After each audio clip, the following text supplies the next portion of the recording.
Il faut d'abord avancer à vive allure sur cette route à portée des tirs russes.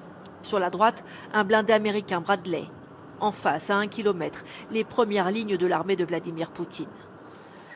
À l'abri des regards, près d'une maison abandonnée, cette unité de dronistes volontaires accepte notre présence à condition que leur zone d'activité ne soit pas identifiable. Ces hommes aguerris le savent, leurs adversaires ont eu le temps de se préparer pour cette contre-offensive tant annoncée. Les premières reconnaissances le confirment. Ils sont vraiment très nombreux. Ils ont creusé énormément de tranchées. Des tranchées très profondes et bien équipées. C'est pratiquement une ville souterraine.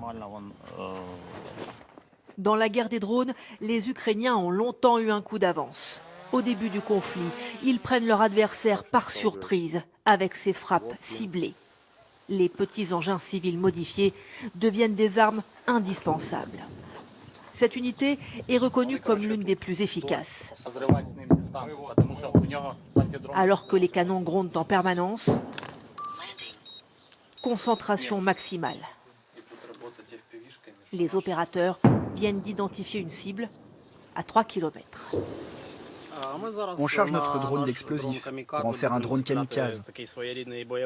On a vu des soldats russes qui se reposent. On met une petite charge, ça suffit. C'est Teska qui va manœuvrer à l'aide de son casque virtuel.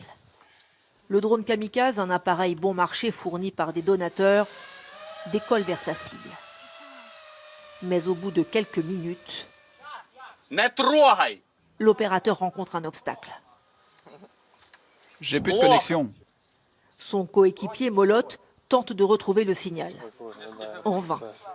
De l'autre côté de la ligne de front, la défense russe s'est organisée et a tout fait pour rattraper son retard technologique. Ils ont réussi à couper toutes les connexions dans le secteur. Tout est brouillé et je n'ai pas de vision nette de la cible. J'ai perdu le contact. Le drone est tombé sur leur position, mais je ne sais pas laquelle exactement. Deuxième tentative avec cet autre drone. Mais Molot en perd la trace très vite. Cette fois-ci, l'appareil est abattu. Cet après-midi, la muraille russe est infranchissable. Selon une étude britannique, les Ukrainiens perdraient en ce moment jusqu'à 300 drones par jour. Notre ennemi est très bien préparé. On cherche des brèches, des passages, des zones sans brouillage radioélectronique pour recommencer le plus vite possible. On va y arriver.